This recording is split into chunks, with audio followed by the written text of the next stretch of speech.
Esse vídeo não é um atendendo a pedidos. É um vídeo do tipo o que é? O que é retroprojeção? Mas ele nasce de um comentário de um peregrino da tenda que disse que a palavra mais importante que ele tinha ouvido num vídeo que tinha assistido meu era a palavra retroprojeção. E que essa palavra transformou completamente o modo como ele compreendia a Bíblia e a leitura da Bíblia. Então, em homenagem a essa revelação do peregrino, eu vou gravar este vídeo que tem por objetivo esclarecer às pessoas um modo fundamentalmente característico de como a Bíblia foi produzida, os textos da Bíblia. Não confunda, por favor, a Bíblia como um cânon selecionado e legitimado pela Igreja e os textos que foram elaborados durante a história que acabaram compondo a Bíblia. Mas você precisa saber que quando os textos foram elaborados, ninguém que estava escrevendo sabia que estava escrevendo algo que séculos depois viraria Bíblia. Não, para eles estavam escrevendo textos que serviriam para eles interferirem no modo de vida da comunidade em que ele agia. Geralmente, a classe dominante dessa comunidade, né? Os líderes, os donos do rebanho, digamos assim. A maioria dos textos da Bíblia foi produzida pelos donos do rebanho, pela classe dominante. Pouquíssimos textos da Bíblia foram produzidos pelo povo mesmo. A Teologia da Libertação elegeu os textos bíblicos como todos fossem escritos pelo povo praticamente. Mas, na verdade, é muito ao contrário disso. Mesmo os textos lidos pela Teologia da Libertação como textos de libertação não são textos de libertação na origem, são textos de opressão. 95% foi produzido pela classe dominante. E esses textos têm formas variadas de serem produzidos. A gente poderia fazer um vídeo sobre gêneros literários, mas não acho tão relevante o gênero literário quanto a compreensão geral de como o texto é feito, porque dependendo da forma como o texto está sendo feito, não interessa o gênero literário, é irrelevante o gênero literário. Nossa, um especialista ouvindo isso vai ficar horrorizado. Não posso fazer nada. Mas não adianta nada você conhecer de trás para frente os gêneros literários e não saber interpretar um texto na hora de fazer a interpretação, não sabe interpretar o texto. Ou seja, o que você precisa saber é o modo geral de como os textos eram produzidos. Então, vamos lá. Você já leu a Bíblia. Com raríssimas exceções, os textos são anônimos. Por exemplo, já leu Gênesis? Onde Gênesis está dito que Moisés escreveu Gênesis? Já leu Êxodo? Onde em Êxodo está escrito no livro, no texto? Não é no título. O título do livro não foi o autor que deu. O título do livro foi feito séculos e séculos e séculos depois que o texto foi escrito, juntado com outros textos que também não tinham título, e alguém determinou, por autoridade, por imposição, que aquele texto era escrito por Moisés. É assim com os profetas, é assim com os evangelhos. Não tem autoria definida, é tudo texto anônimo. Um ou outro, muito raramente, tem lá uma indicação de autoria que ainda assim precisa ser questionada. Porque era muito comum no passado alguém escrever dizendo que tinha sido outro que escreveu, porque ele toma de empréstimo o nome de uma pessoa importante e escreve o texto dele como se fosse aquela pessoa importante, para o texto dele ser ouvido, receber atenção. Então tenha isso em mente, os textos são anônimos. Mas eles escrevem histórias de personagens que supostamente teriam vivido muito, mas muito, mas muito tempo antes da história propriamente dita de Israel e de Judá. Por exemplo, hoje nós sabemos, isso é um fato, não é uma opinião, é um fato, a Torá foi escrita depois do período do cativeiro babilônico, século V em diante. Parte dela, uma pequeníssima parte, no final do século VI, mas grosso modo do século V em diante. Mas, por exemplo, a história do Êxodo, se a gente levar lá ao pé da letra, nunca aconteceu o que está escrito no livro do Êxodo. Nunca. Mas se a gente, por um momento, suspender o juízo e aceitar que aquela história tenha acontecido, apesar de não ter acontecido, ela teria acontecido no século XIII. Então, tem alguém escrevendo no século V uma história que teria acontecido no século XIII. 800 anos de distância. O Brasil não tem 600 anos, tem 522 anos. Você consegue imaginar como um crente, uma igreja, explica isso? De duas formas. Quando é uma igreja fundamentalista mesmo, aquele mito grosseiro, Deus ditou a Bíblia. Esquece. Não dá nem para discutir com um sujeito que pense isso. Mas tem um grupo que tenta caminhar assim de modo mais progressista, mas não vai abrir mão do modo de ser da igreja e da autoridade que a igreja empresta à Bíblia para, com isso, controlar as pessoas. Então começa a inventar explicações para mudar tudo na superfície e não mudar nada. É tradição oral, é porque os testemunhas oculares contaram para o neto, para o filho, 800 anos. Uhum. Quer enganar quem? Dá para respeitar mais o sujeito fundamentalista que fala que Deus ditou. Aí você respeita. Eu acho que começa a inventar para dar uma aparência de cientificidade ao que ele está dizendo. Um troço estapafúrdio, sem pé nem cabeça. Você perguntar ao sujeito que fala isso, a história do bisavô dele, ele não vai saber.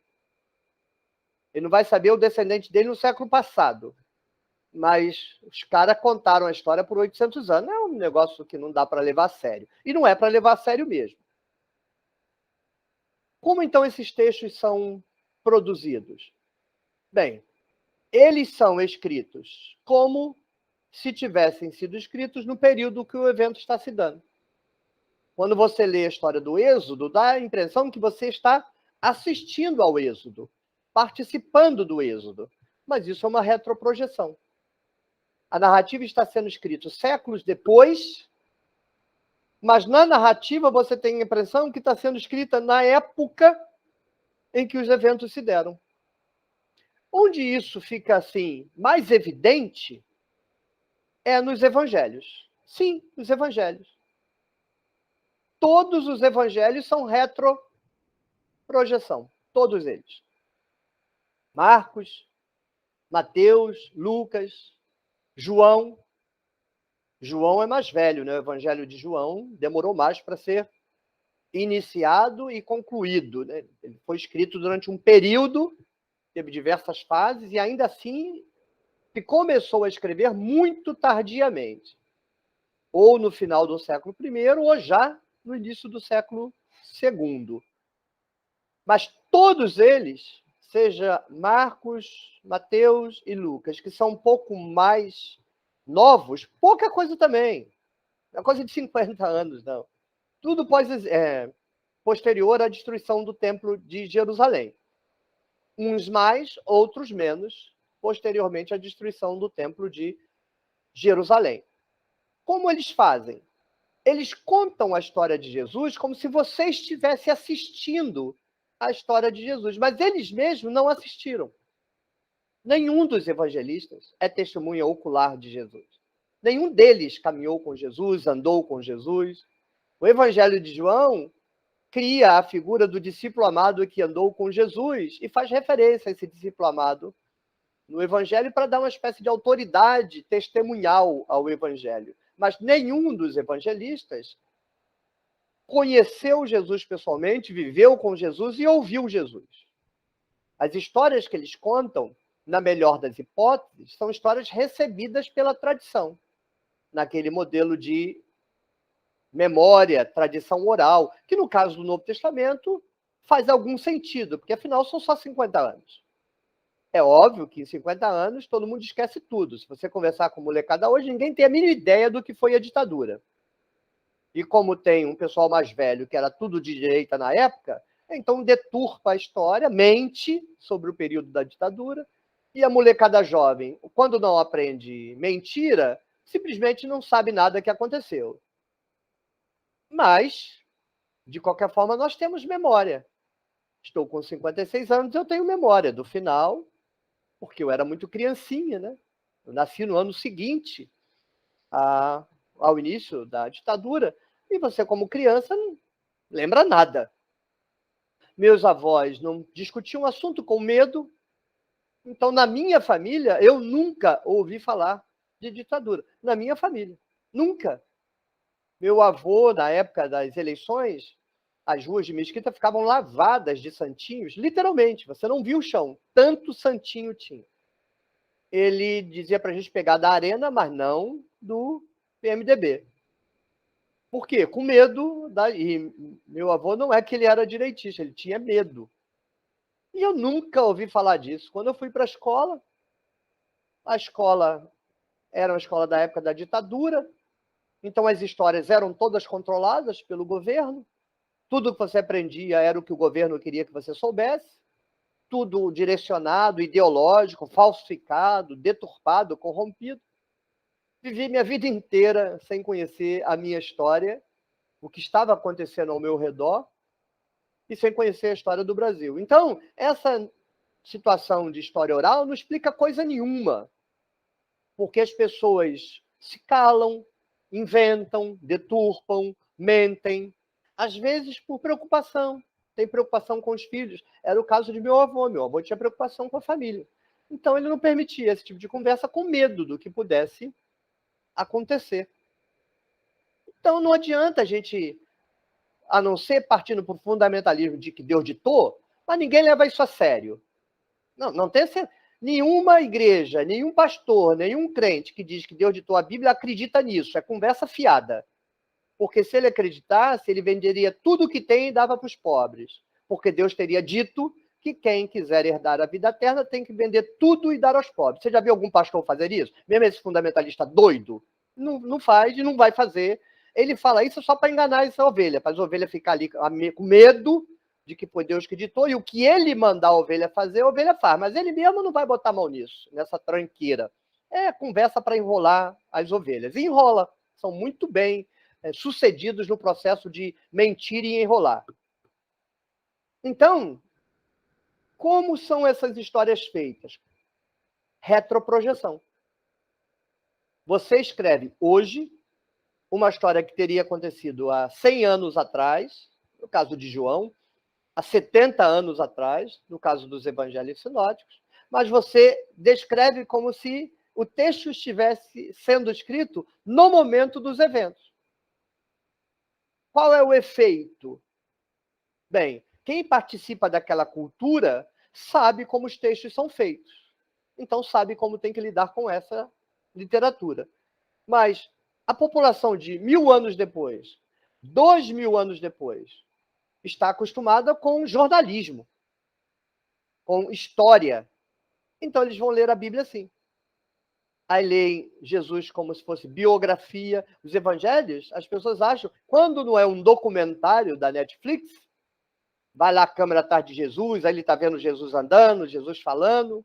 Quando ele não compreende assim, uma compreensão totalmente errada, ele compreende que a narrativa foi escrita enquanto Jesus estava falando, então alguém ouviu, ouviu, aí viu, escreveu. Nada disso. Nada disso. É tudo retroprojeção. O que é tecnicamente retroprojeção? Uma comunidade viva hoje, agora, recebe a tradição, os ensinos do pai, da mãe, do avô, da avó, do tio, da tia, do rabino, do pastor, do frei, da freira. Aí ele filtra essa tradição, se apropria dela. E aí, digamos que na tradição tem lá o personagem José. Aí o que ele vai fazer? Ele vai escrever uma história desse José, tal qual ele concebe José. Só que ele vai escrever a história de José lá atrás. Então, ele bota a história acontecendo na época de José, quando ela está sendo escrita décadas, às vezes séculos depois, e ele vai desenhar José com a compreensão que ele tem de José. Isso é retroprojeção. Então, vamos lá. Vamos aplicar o conceito aos textos. O que eu vou aprender da história de Abraão? Nada sobre Abraão. Nada sobre o período em que supostamente Abraão teria vivido, porque Abraão sequer é um personagem histórico real. Então, o que eu vou aprender, professor? Você aprende, se souber ler, a cultura e a teologia do período em que a narrativa está sendo escrita, porque todo o conteúdo da narrativa é retroprojeção. Teologia válida no momento em que o texto está sendo escrito, retroprojetado para o passado. Por exemplo, vamos a uma retroprojeção clássica. Israel e Judá sempre foram politeístas, nunca foram monoteístas. Israel e Judá sempre usaram imagens no culto. Israel e Judá era como a igreja católica, para você entender. Não era como uma igreja batista ou Assembleia de Deus, que é um quadrado sem nada, sem enfeite nenhum, sem estátua nenhuma. Não. Era um templo católico, estátua para todo lado que você imaginar. Eles eram icônicos. Não chame isso de idolatria. A palavra idolatria, quem usa é o pessoal do juízo de valor, que faz a condenação do outro, que mede o outro pela sua própria religião. Isso é um defeito de caráter e um defeito de termos. Nós aqui da tenda chamamos pessoas que usam imagens de culto icônico. Eles são icônicos. E o culto que não usa imagem de anicônico. Eles não usam imagem. Então, Israel e Judá eram icônicos, usavam imagens. Quando chegar no século V, os sacerdotes vão inventar a Torá. É uma invenção, os sacerdotes que vão escrever. Só que naquela cultura, as práticas só têm valor se forem ditas como práticas antigas. Hoje, na nossa sociedade, só tem valor o que é novo. As coisas velhas não têm valor. Você troca de celular todo ano. Mas naquela época, não. Só tinha valor se fosse muito antigo, se fosse muito velho. Daí a briga de Jesus e João Batista, na verdade, os discípulos, porque Jesus era mais novo. Se Jesus é mais novo, ele não é melhor. Melhor é João Batista, que é mais velho. Assista o vídeo sobre a comunidade, o prólogo de João.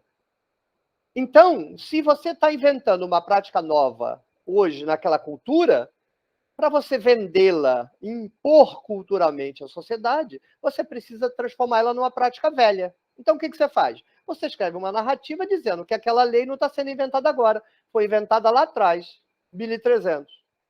Isso é retroprojeção. O que está acontecendo aqui no momento em que o texto está sendo escrito, na narrativa é vendido como se tivesse sido inventado lá atrás. Nesse caso, dado por Deus lá atrás. Não, é uma invenção. É retroprojeção que chama. A Bíblia inteira é assim.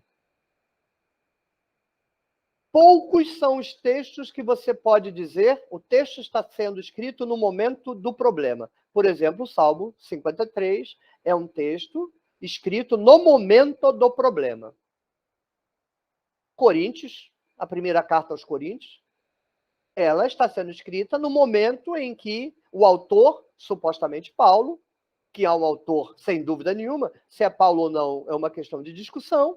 O pessoal vai dizer, é indiscutível? Querido, nada é indiscutível em termos de pesquisa bíblica. Baixa a bola. Nada é indiscutível. É discutível. É muito provável que seja Paulo, mas não passa de probabilidade e mais nada. Então é provável que Paulo, ou o autor, porque que houve um autor não resta nenhuma dúvida, não caiu pronto do céu, como as cartas da Blavatsky, foi escrito por uma pessoa, e essa pessoa está premida por acontecimentos que estão se dando naquele momento na comunidade à qual essa pessoa se sente vinculado, por um vínculo de autoridade. Então ele intervém. São textos concomitantes, mas são muito raros. Os evangelhos não são concomitantes, Romanos não é concomitante. Romanos é uma carta teológica, sem estabelecimento de um conflito específico, não é a apresentação sistemática de uma doutrina. Mas a maior parte dos textos são textos que são escritos fora da dimensão narrativa. A dimensão está acontecendo lá atrás, a dimensão narrativa se projeta no passado e o texto está sendo escrito agora. Vamos a alguns. Gênesis é inteiramente assim, Êxodo totalmente assim, Levítico inteiramente assim, Números totalmente assim, Deuteronômio totalmente assim, Josué totalmente assim, Juízes totalmente assim, Samuel inteiramente. O livro de Reis, em grande medida, tem alguma coisa no livro dos Reis que pode ter sido escrito mais ou menos próximo do período, mas ainda assim seria algum tipo de retroprojeção, com uma exceção ou outra. Crônicas inteiramente. Crônicas pior ainda, porque Crônicas é quase já chegando na época do Novo Testamento. Os profetas. Há uma dúvida sobre Amós. Amós ainda está em discussão se ele é um livro escrito de fato pelo profeta Amós, ou seja, ele é do século 8, ou se ela é uma retroprojeção muito bem feita. Ultimamente está sendo questionado se de fato é o livro do profeta Amós mesmo. Então, você precisa ler esses textos sabendo que eles não são concomitantes às narrativas. Não há nenhuma relação entre o tempo da narrativa e o tempo em que o texto foi produzido. O tempo da narrativa é o tempo do escritor, que é o único tempo verdadeiro. O escritor é a única pessoa verdadeira nos textos bíblicos. A única. Os personagens, quaisquer que sejam, são todos ficção na mão do escritor. Mesmo quando se referindo a um personagem que de fato existiu, na narrativa é ficção. Retroprojeção do narrador, do escritor real, verdadeiro, que manipulou a narrativa de acordo com os seus interesses. Se você tiver isso em mente, você lê os textos de modo completamente diferente de como você tem lido até hoje. Você lê a narrativa, não entra na vibe das personagens, não se entrega às personagens, não se ilude com as personagens, porque elas não existem. São todos bonequinhos manipulados pelo escritor. E aí você pergunta, o que é que o escritor está querendo dizer? Para que ele disse isso? Por que ele fez Jesus fazer isso? Por que ele fez Jesus dizer isso? Por que ele fez Amós falar isso? Por que ele fez Abraão se comportar assim? É tudo controlado pelo escritor. E você só está diante de uma única pessoa. Quando você abre a Bíblia, você só está diante de uma pessoa, do escritor daquele texto. É você e o escritor. Então não permita que o escritor te enrole hipnotizando você com as personagens. Olhe nos olhos do escritor, aí você olha para o personagem, olha nos olhos do escritor, olha para o personagem, olha nos olhos do escritor, olha para o personagem, sempre sabendo que quem está controlando o bonequinho ficcional, que é o personagem, seja quem for, Yahvé, Jesus, Maria, Abraão, Davi, o morto que sobe lá com a necromante, tudo controlado pelo escritor. Aí você olha nos olhos do escritor e diz, vamos bater um papo? Eu quero entender o que é que você está fazendo, o que é que você está querendo dizer aí. Aí você vai começar a entender com facilidade. Por que você não entende a Bíblia? Porque você não lê a Bíblia assim, você se entrega a personagem. E como o personagem foi montado para controlar uma comunidade, para fazer com que a comunidade acreditasse no que o escritor está dizendo, quando você vai para o mundo dos personagens, você faz exatamente o que o escritor queria. Como 95% das vezes o escritor da Bíblia está escrevendo para manipular, dominar as pessoas, você é dominado pelo escritor porque você se submete à estratégia que ele preparou. Ele prepara uma armadilha e você cai. 2.500 anos depois, você cai na armadilha que o escritor do texto preparou. Sabe assalpão de pegar passarinho? As narrativas bíblicas são assalpão de pegar passarinho. Aí você entra ali, todo abobalhado, todo cheio das espiritualidades, que só serve para você se atrapalhar na leitura. Aí você, pumba, cai, a portinha do assalpão pega e você está preso ali. Diferente do passarinho, o passarinho quer fugir. Você não, você fica preso e tendo prazer espiritual. Não sabe ler, está enganado e ainda sente prazer. Masoquismo, masoquismo. Mas é porque, na verdade, você não entende, né? Agora, experimente ler a Bíblia assim. Faça um exercício. Pegue um texto do Evangelho, um bom início. Leia uma parábola. Aí pergunte, por que o escritor está dizendo isso? O que ele quer com isso? É boa a intenção? Ele está querendo dar emancipação às pessoas? Ele está querendo que as pessoas façam o que ele faz? Por que ele quer que as pessoas façam o que ele quer que as pessoas façam? É legal isso? As pessoas quererem que você faça o que elas querem que você faça? Você acha que isso é legal? Mas todo escritor bíblico quer que as pessoas façam o que ela acha que elas têm que fazer. Não, isso não é legal. Não, você hoje faz exatamente o que os escritores da Bíblia queriam que você fizesse. Você vive exatamente como eles queriam. Você é controlado por eles, nem se dá conta. Por quê? Porque você não entendeu como funcionam as narrativas. Não entendendo como funcionam as narrativas, você lê errado. Mas é fácil se libertar disso. Abra agora a Bíblia e olha assim, no olho do escritor do texto. Vamos lá, escritor de Gênesis 1. Fala para mim. O que você quer que eu acredite? Aí ele vai começar a falar. Aí, se você não tirar os olhos do olho dele, você vai começar a perceber aonde é que ele está pegando na tua mão e querendo levar você para o caminho da compreensão dele. Aí você, por que você quer que eu compreenda igual você? Por que você não escreveu um texto para eu caminhar o meu caminho? Por que você escreveu um texto para eu caminhar o seu caminho? Por que eu tenho que caminhar o seu caminho e não o meu caminho? A Bíblia não foi escrita para você caminhar o seu caminho. A Bíblia foi escrita para você caminhar o caminho de quem escreveu. E como 95% é gente de manipulação, domínio, controle, poder e opressão, a sua vida é resultado de domínio, controle, poder, opressão, manipulação. E você nem se dá conta. Porque você lê exatamente do jeito que eles queriam que você lesse. Leia diferente. Ó, rapidinho você aprende a ler, muito rápido. Muito, é só destreinar o cérebro. A hora que o seu cérebro entender que você cansou de ser enganado pelo escritor, você quer entender o escritor e não obedecer ao escritor, você adquire uma capacidade de leitura muito rápida. Muito rápida. Porque o seu cérebro é seu amigo. Ele te dá o que ele acha que é para dar. Como você quer se entregar passivamente à narrativa, mesmo lendo tudo errado, é o que ele te entrega. Mas ele sabe ler certinho. Se você disser para ele, cérebro, não quero mais essa água com açúcar, esse xarope de chorume, não. Eu quero entender o que o autor está dizendo, e se eu achar que o que ele está dizendo não é bom para mim, eu vou dizer na cara dele, por que você está me enfiando esse troço aí? Ah, porque você enfiou nos judeus quando você escreveu esse texto, né? E agora quer que eu faça a mesma coisa. Aqui para você, ó. É o único jeito de você se libertar desse processo. Senão, não adianta estudar, não adianta ler, não adianta evoluir, porque quando você abrir a Bíblia, você volta para o modo zumbi de ler a Bíblia. Porque o modo crente de ler a Bíblia é o modo zumbi. Sai dessa, né? Não é nada agradável ser zumbi. Tchau, tchau. Até a próxima.